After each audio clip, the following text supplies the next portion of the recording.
Welcome to Flashback Friday, a special edition of the Dysfunction Junkies podcast. We may not have seen it all, but we've seen enough. And now, here are your hosts, Chrissy and Carrie. Hello, junkies. I'm Carrie. And I'm Chrissy. So it's the day after Christmas. How are you all feeling out there?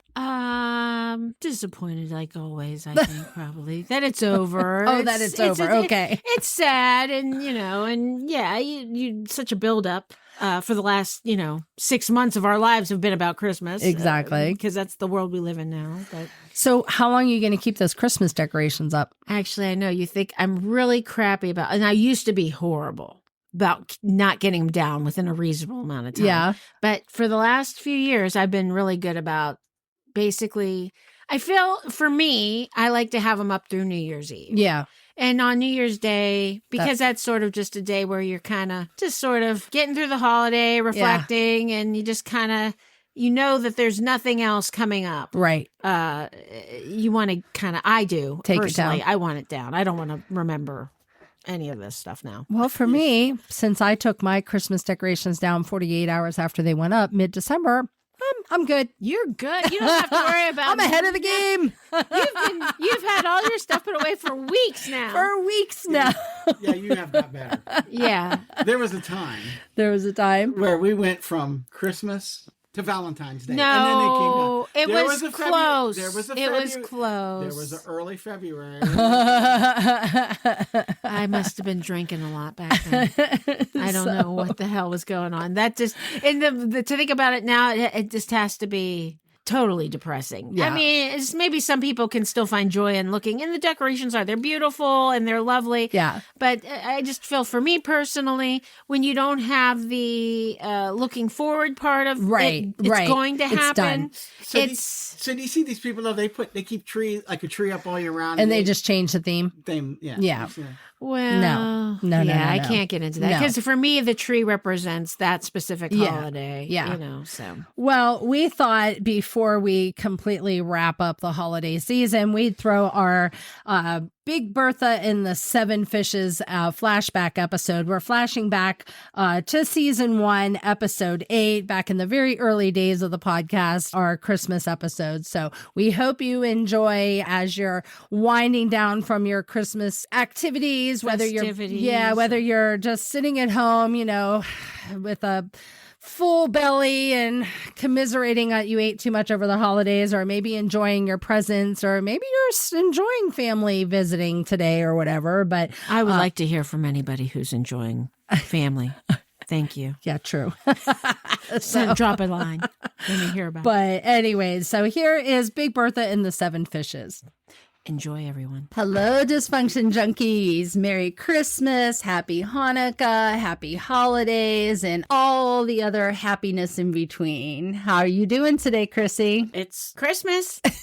And I need to talk to you real quick about one thing. What's that? What'd I do? Last episode, what'd you do? Last episode, you're telling me you don't decorate because you're always having a great time somewhere else. Lucky. Yes, I do tend not to decorate. And I love you, Carrie, because we've known each other a long time. Yeah. And there's nobody I'm more comfortable with from the time we put in school. When I say what I'm about to say, even though I love you to death, It's our safe space. it's not that I'm concerned for your well-being here, which is horrible to say. What I'm concerned about is that you're not suffering enough. Oh, Chrissy. You got to decorate to suffer, babe. I don't think there's anybody out there, when you really diagnose what you're doing out there with all your decorations, your crazy inflatables, the reindeer, the lights that never all light up. You got one out, you got a string out. Forget the fuse thing. The fuse thing. That never worked. Decorating is for suffering, and holidays Or for suffering. are celebrating. I know they say family. It's really celebrating the suffering. Celebrate the suffering. Celebrate the suffering. And Carrie's not suffering enough, people. I guess I'm not. No tree. Nope. Mm-mm. No nightmare getting it up. No nightmare having two bulbs the same way, too close together on the tree. Nope. That's my whole thing. I can't I have to space out. You can't have 2 red bulbs next to each other. God forbid. Okay, wait. Maybe this will calm your heart. All right. Give it to me. We have one thing that I failed to mention when I said we don't decorate, because it's really not me who does it. This is my husband, Jim. He loves The Christmas Story. So we do have the full size in the front window from Thanksgiving until New Year's.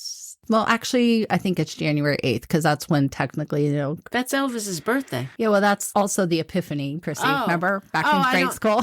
What? Back in Is grade that school. is that a Catholic thing? Yeah. When the 3 kings come and Christmas technically ends. What? Were you high? Were you drinking? Yeah. Epiphany. I thought it's what you have when you have a good idea. Yeah, the good idea is it's all over. It's done. So Oh my anyways, God. so from Thanksgiving until January 8th, Elvis's birthday. that is when the full leg lamp is up at our house. So do we get credit for that? Yes, only because I did mention that is a legitimate, fantastic Movie. Christmas classic. Okay. So I won't crap on any of that. Okay, so we're redeemed. A little bit, maybe, but the only decoration I have from that is I have a life-size version of when the kid's tongue is stuck to the pole. I put that in the window. No, I'm kidding. I don't have that, but wouldn't that be great? That would be good. Because again, that would be somebody suffering. Oh my gosh. We have a big flagpole in the field that's next to our house. I think along with the Karen inflatable, we need the inflatable of the kid that I can put up to the flagpole. Now that I could get into for Christmas decorations. You know what? If I see this stuff in people's yards, I'm going to be, first of all, elated and excited and thrilled. And then I'm going to get mad because we gave you the idea. But these are good ideas. Forget the other stuff. You need the Karen on the roof and the kid with his tongue stuck to a God, that metal kid's pole. name. DJ Nick, you have to find out what that kid's name, the one that stuck his tongue to there. It's It wasn't Randy. No, it wasn't Randy. Randy was the little brother. He was a little brother, Oh, yeah. it was Schwartz. No, it wasn't Schwartz. Schwartz was the one that talked the kid into it. Flick. Flick. I had to go through my names real quick. There you go. Okay, so yeah, all right. I will put that on my agenda for next year. Okay. To find or make some kind of a Flick, scarecrow dummy, whatever, and put it on our flagpole. Yes. So I will have Flick and we'll have the leg lamp. That would be classic. Okay, And now I'm like, okay. Now why you're are we- excited about decorating. Now I'm excited about decorating. Again, and Christmas is over. This is not. Oh, no, I still got time. This is only December 25th. I have till January 8th. Well, this is, I'll let it go for this. We'll have to discuss this further next year, see what you did. But again, people, if you decide to do this, we want to see those pictures. We Send do. us those pictures. They're going to Absolutely. be so great. So when you were a kid, okay, you seemed a little shocked that we maybe cut our own tree down. So you've never done this, going out and cutting your own Christmas tree down? No. Really? Never. Okay, God so forbid. That sounds. My father would have probably punished me if I would have even brought that up as an option. I wouldn't have even thought of that. yeah, no, we've done this as far back as I can remember. And we're always, that was like always the big thing is to go cut down the Christmas tree. And so we would go find these places. And I remember one year specifically, we went to go cut down the tree. And I think the place is still around. It's over there, like past Hubbard, someplace over there. But anyways, we went to cut down this tree. So we cut down the tree. It was my mom, my dad, and myself. And pull the tree to the station wagon. And it just cracks me up to this day because this is, I think, why the Christmas Story I always say the Christmas Story, Christmas Vacation movie cracks me up so much because it was so much of our life growing up. So we got this tree, but instead of putting it and tying it to the roof, my dad thought it'd be a great idea to let's just pull it into the back of the station wagon. So we lowered the seats down and we pulled it in. Well, it didn't fit because it was freaking huge. So my mom had to drive this home, and this was like 20, 30 miles away. So we had to take the freeway, 55 mile, 60 mile an hour road to get home with this Christmas tree half hanging out the back of the station wagon. And my dad and I were inside with the tree, literally holding it on holding on to it so it wouldn't fall out as we were driving down the road. So I just remember us going down the road, me hanging onto this tree and hanging onto like the seat of the, that was folded down and my dad on the other side and the slush from the road flying up and stuff to cut this tree down. So then we get it home and we bring it into the house, and they did have it somewhat corded up a little bit, but it was huge. Right. So we did the whole thing where we put it in the stand, and that whole scene from the Christmas Vacation where they cut the wire and it and, you know, flat, that literally was what happened. Oh. So that specific tree was called Big Bertha. And from then on, every tree we ever tried to get always compared to Big Bertha. But yeah, I'll never forget hanging out of the back of the station wagon going 55 miles down the road. No seatbelt, you know, no seatbelt. Twine from the tree. That tree was secure. The tree was. All of you were going to fly. We out were of the collateral car. damage. Yes. But the tree was going to be all right. So that was the beginning of that Christmas cutting down trees tradition in our house. Yeah, no, always in my lifetime had artificial. Did you ever even go to the tree lot and get a real tree that was already cut? I think I remember driving by them sometimes.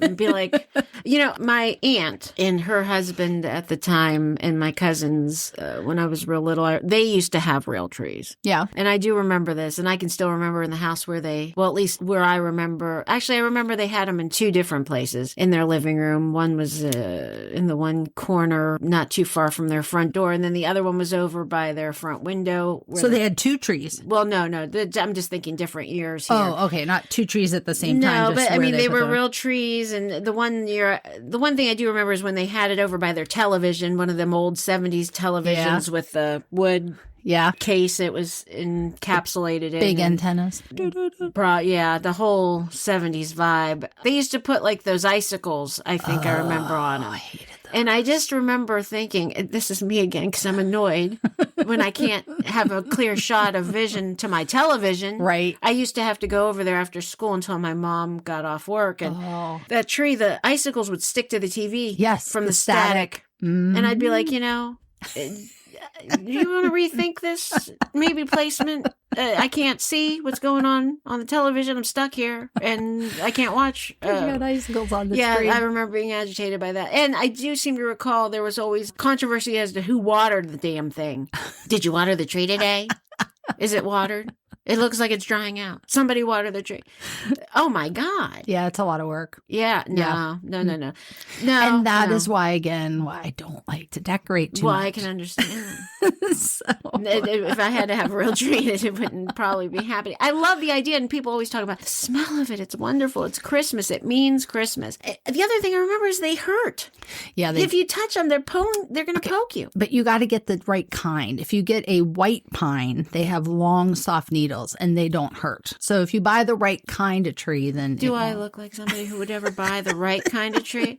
I'm probably going to buy some that's got thorns on it. That would be my luck, and constantly stab through the whole Christmas season. Thank you. Like having Legos on your floor. Oh yeah, those are fun. So what's your family's tradition growing up? Like, what was your Christmas Eve, Christmas Day traditions? Did you have any? Nightmare 1, Nightmare 2. Okay, so Christmas Eve. We are not 100% Italian. Well, I'm half. My mother was 100%. Okay. And my father was Italian by default. I guess, because he grew up on a side of town that a lot of Italian families lived on. So he was comfortable with that culture, even though he was not Italian. So Christmas Eve was the nightmare of any of you Italian families out there. We had to eat fish. The 7 fishes. No, we never had 7. But that's what the tradition is. That is. And I think there are some people who actually do like up to 11. Oh my gosh. We scanned it down to about 4. I mean... I think when my mother was little, because she was closer to the whole full Italian doing everything. Yeah. They used to do like eel, and there's a fish that's real salty that begins with the letter B. DJ Nick. Bacala. Thank you. We didn't do that one. We had the basics: shrimp, smelts, whitefish. Actually, I think we only got it down to 3. And then when my husband came and started celebrating Christmas with us, we revisited squid. Oh. But my mother didn't like to do squid, but he likes squid. I like it. It's good. Yeah. So we did maybe sometimes do squid. But what we would end up doing is the women would sit in the kitchen, and usually the guys were at the table. watching us Right. suffer. And we had like stations. Yeah. Who was on shrimp station, whitefish station, Oh, smelt wow. station. And we would fry. We'd have all these like little kind of Tabletop fryers. no, well, yeah, we did have that. And then my mom would have like this big heavy duty pot on the stove that she would put oil in. And Yeah. so you were in different places and you had the flour and the egg thing and the way you dip the fish and all of that was Sounds like specific. so much work. And your hands were coated in breading and the nails. And Okay, that's stuff. gross. It was horrible. I'm and you ha- smelled like fish. Why did we have to eat all this fish? Why? Why? My father always had to make his cocktail sauce, which was good. And he wanted it where he put so much horseradish in it Yeah. that when you ate it, your nose and I mean, you could Your sinuses cleared. for a week. That's my kind. I It like was, that kind. and it was good. It was good, but he had that was the one thing. Dad made the cocktail sauce for the fish, and then we had to have angel hair pasta. Oh, of course. No meat. Nope. No No. meat. Very offensive meat on Christmas Eve. Don't know why. Because you got to have fish. I guess. So we had fish. Did you go to any services like midnight mass or anything like that? No. Okay. So we had. Yes, please, because I know that you did, Oh, and I yes. want to hear about this because this is sort of a novelty. Not that I have been to a midnight mass, Yes. but it was not something that we incorporated into our holiday. And this is one of the things that, again, disclaimer here.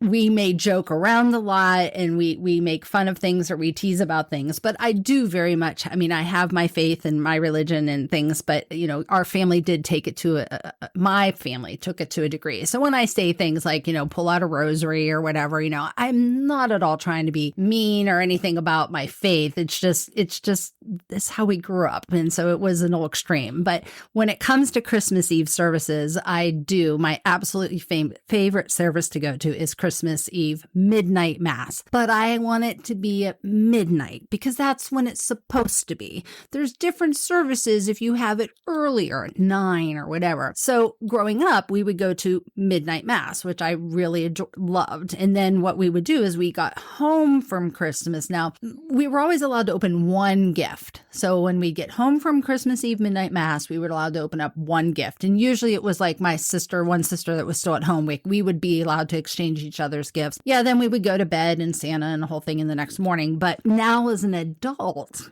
now what it's become for us is we go to midnight mass, and then when we come home, we have the hot cocoa and we open up all of our presents so that way we can sleep in the morning. We don't have to get up early. We don't have no reason to get up early to sleep in and enjoy it. But here's what's funny. So as my mom and dad got older at their church, it's a lot of older people. So they wanted to do midnight mass, but none of them wanted to stay up for it. So they had midnight mass at 9 p.m. I just think that's just so funny. It's like, okay, that's not midnight mass. That's the 9 p.m. mass. It's a little different, but they would say, no, we're going to midnight mass at 9 p.m. And sometimes it was at 8 p.m. It just depended on the weather. If the weather was really going to be predicted to be bad, they would up the time, So I just think that's hysterical. They had to get you coming through those doors. They had to get us through the and doors. If that means adjusting midnight mass is really at 9 p.m. So anyways, I always laugh about that. So I'm curious. Yeah. Now you went out at midnight. Yeah. You're not home. Yeah. You're not in bed. Yeah. What, Santa had to park up on the roof with Karen and wait for you to get home and go to bed? I guess before he was delivered your servicing present? the other parts of the country that and then after All the people who were at midnight mass Yes, were then, down yeah, on the list. Yeah, they had it. We were later on our delivery time was a little later. Wow. So- Wow. I would have had a panic attack if I was little. It had to be a midnight mass. I'd be like, you guys got me here. I don't want to be here.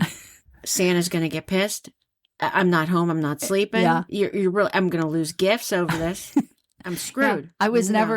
never a worry because it was always just like, oh, Santa's delivering to the other people. When you go home and go to bed, it'll happen, and Christmas morning. But here's what I did hate. And I think you had a similar experience being that we had sisters that were older. So we grew up, kind of by ourselves at this point in life is we'd wake up Christmas morning, but you had to wait. Did you have to wait? Well, I did. Did you also? Yeah.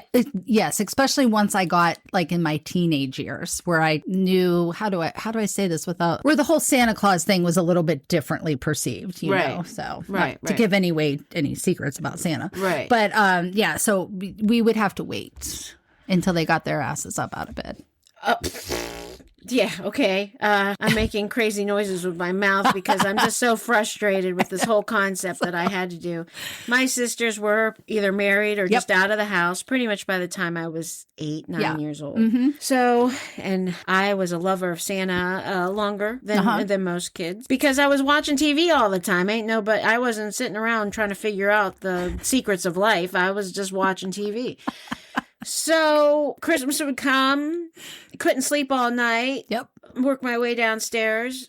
Goddamn, mother load. Yes. Gifts everywhere for me, right? Right. Me. Yeah. It's all about you. Oh boy. Don't you go near that tree. We have to wait for everybody to get here. What? Yep. I gotta wait. Yep. Now, my sisters didn't start families real early after being married, but they didn't. They were in no hurry. Right. Because they're having their Christmas morning. One thing about my sisters is that they really, really, really loved being able to get themselves dolled up. Oh yeah, I remember. And that was priority for them. And it wasn't a short process. No, especially back in the day with that 80s in the hair. 80s hair. Yeah, all that 80s hairspray. Makeup. The lighter on the pencil. Yep. Blacken them eyes, baby. Oh, yeah. Because you're not going to be presentable for Christmas unless you have raccoon eyes and big hair. How are we going to eat all the leftover fish? What do they say? The big hair, closer to God. The bigger the hair, the closer to God. That's right. So I was punished by having to sit there and stare at them things. And wait for them, usually 10. Noon, I was going to say. Maybe, finally, and then just agitation with gift opening. Because somebody would try to hand out stuff, or look for tags and names and here's yours, this is mine, what the hell is this? I mean, and here's the order you have to open them in. Like, let me just rip into it. Let me pick which one I want to open. Oh, no.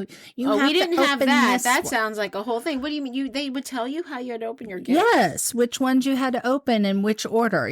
Okay, well, you got to open this one because this is from so-and-so. Or you have to open this before you can open this. And so you couldn't just look at these presents. Woo! No. It was very structured. Yeah, no, I think it was every man for himself once we did open. And then once in a while you glance over to somebody and sort of look and see what the hell you got going over there. What do I got going over here? Okay. So the other thing too was my family, when my dad was still alive, and I was already married, didn't have kids yet, but we had to buy for everybody. We didn't do a gift exchange. We didn't just buy for kids. And having to know everybody in the family and what they might like. It's horrible. We don't we've gotten to the point my husband and I don't even buy for each other because we have kids. So that kind of went away. And I don't miss it. No. It's just you focus on children. You have your son, daughter-in-law, grandson. Grandson, granddaughter. And that's the fun. Right. Well, and and that was probably the one nice thing about growing up in a family that didn't have a lot of money is we initiated the gift exchange early. Because it is ridiculous to buy, especially when we had a family. Remember I said, our Thanksgiving and stuff, 30 people, in it. I mean, so if you had to buy for all those people, we couldn't afford that. So we did start the Christmas gift exchange early. So you only had to buy for one person, besides mom and dad and those you lived in the immediate household with, the rest of them you only had to buy one for. So that was good and helpful. But I'll never forget, probably the last Christmas where we actually had to wait for my sisters was when I was 16. So this was when we were in high school together. I don't know if you remember when my mom and we had Shelties. We had yes. Okay. I absolutely remember. The very first Sheltie that we got was at Christmas. It might have been my freshman year. I can't remember if it was freshman or sophomore year. Well, anyway, so we get up Christmas and they let me open up a few gifts, but then we were waiting for my sister to come and it was waiting and waiting and waiting. And it was oh my gosh, it was just come on, it was just such a letdown. And so I guess my mom and dad could see that they were like, this is not going well. And they kept calling my sister, you need to hurry up. And finally they couldn't wait anymore. And so they said, okay, we're going to give you your your big present. And that's when they bring up this puppy. They had gotten me a Sheltie puppy. Well, here, part of the problem they were having too was they couldn't keep the damn thing quiet. And they were afraid that it was it had to go outside. It had to pee. It had to go out. It had to eat, and my sister taking too long getting there. So you're lucky the poor thing didn't just collapse and You didn't open the box for a horrific surprise because it had to wait forever. Yeah. So that was like, I do remember that was the end of waiting. You know, we no longer after that time waited. It was like, look, you guys are going to be taking forever. You guys come whenever, but we're not waiting anymore on this. So that was kind of a good thing. But it took them 15 years to get to that point. Now, I would have to say that, is that one of your, as far as being a child, still a young person, parents buying you things, Santa bringing you gifts, is that your best memory of a gift that you received? Like, what's your favorite? My favorite gift. Yeah, that probably is. I know there was a couple things growing up, but again, we were, you know, didn't have a lot of money. So I know one year I got the whole Barbie, like where she had the horse trailer and the horse and everything. But I think it was like 2 years after that came out. And so my mom probably got it on sale at like a flea market or something. But that was a big deal for me because I, you know, wanted that. But yeah, don't really remember a lot of big presents. What about you? What was your best gift? Well, I can break it down in decades for you. So in the 70s, it would have been the big wheel. Oh, the big wheel. I loved my big wheel so much so I still have my big wheel. Do you really? Yes, I do. Oh my God, Chrissy. Gotta love the big wheel. 1976 big wheel. Rockin'. Yeah. Love the big wheel. Did you let your kids ride it whenever they were little? No. Oh, It's got lead in it. It's lead. You can't let anybody play with our toys. Our toys were poisonous. What are you, crazy, Carrie? Good Lord. I know the look you just gave me. Play with my big wheel. It's just for me and me alone. And then in the 80s, I got the Barbie dream house. Dream house. Woo-hoo-hoo. There you go. And you know how I got my Barbie dream house according to my mom? What? She never let me forget. The only reason I got it was because she hit the lottery. Oh!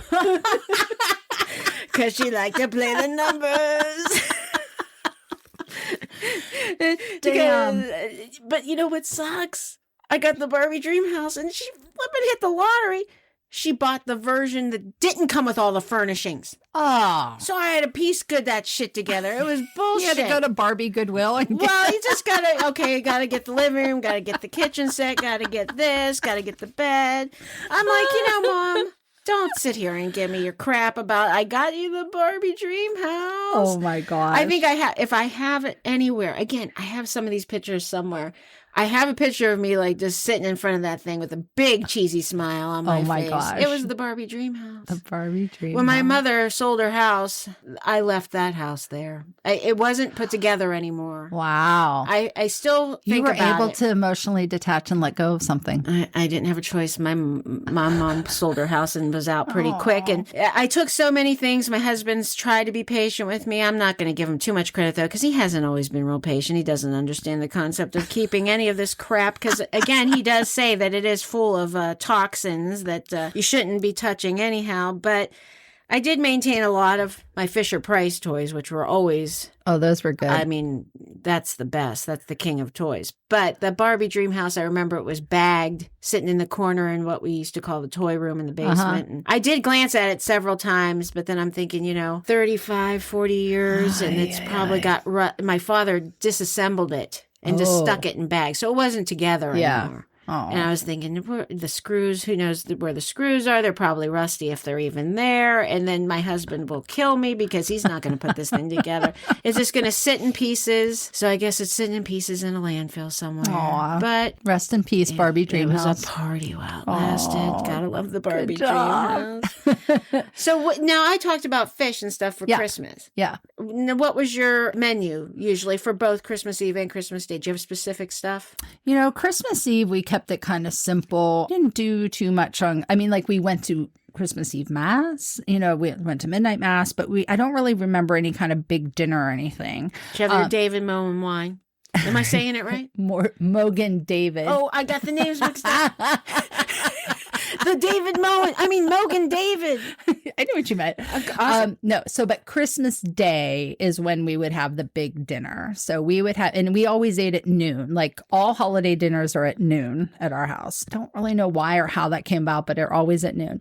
So we would have a turkey again, because that's what we had every holiday. I'm sure it had something to do with being cost effective, but turkey. And then we'd have, just all the stuffing and all the traditional Thanksgiving kind of stuff is what we had for Christmas. Right. So we didn't really have that, but that's when the Mogan David would make its appearance with its, for us children, Mogan David, probably about a quarter of Mogan David to 3/4 of Sprite. And that's what we were allowed to drink. No, was that what you were DJ Nick was gonna ask her? Because I think DJ Nick researched a little bit about your wine, and Yeah. I think he saw that you're supposed to have it with like a lemon lime soda. Oh, really? It's one of the recommended things. Is it really? It well, is. So you okay. guys were doing it We're right. our own little wine spritzer thing anyways. But Well, no, I'm jealous of people who could have turkey again at Christmas. We only in my household had it once a year. that was at Thanksgiving. It was Thanksgiving, Yeah. and you never saw it again until Yep. the following Thanksgiving. Nope. And Mom made homemade ravioli.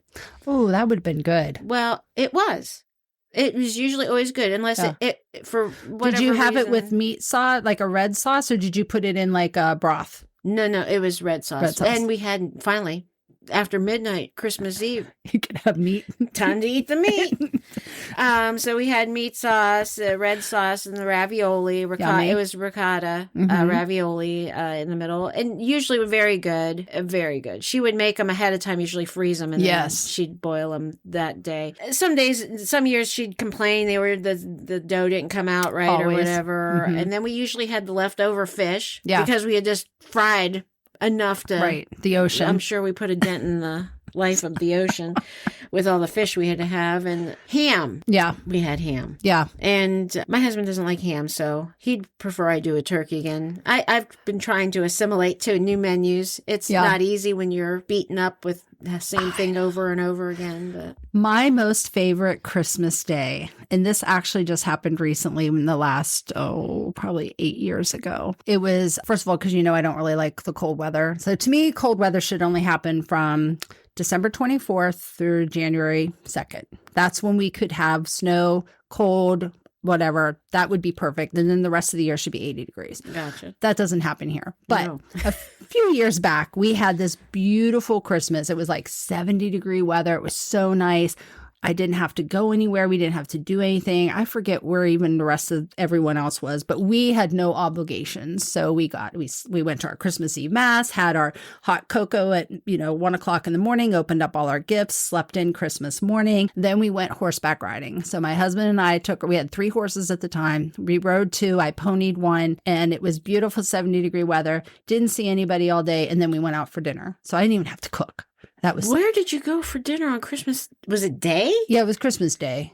I don't know. Was it like the movie where the only places No. opened are Asian restaurants? Honestly, I think we went to like a Perkins or Bob Evans or some place like that, but it was in the evening. So by then things were opening because they started that whole thing getting ready for, like Everybody returning their stuff. Yes. So it was like later in the day. So, but it wasn't anything grand, but it was just nice because I didn't have to cook it. So Gotcha. Yeah. Well, hey, So there's our Christmases. wonderful. And we're about done with this. And now we'll get ready for the new year. So Oh, boy. Well, for all of you listening, we want to thank you again for all of your support. We hope these last few episodes have helped make your holiday season a little bit better and a little more joyful, a little more tolerable. And we look forward to sharing the new year with you. Yes, we do. Alrighty, so be sure to check us out on our Facebook page. We want to hear all those feedback from you on what you had for Christmas, what you did for the holidays, what you were eating. Just share it all with us, whatever you feel like sharing. Absolutely. Alrighty, we'll see you soon, junkies. Bye-bye.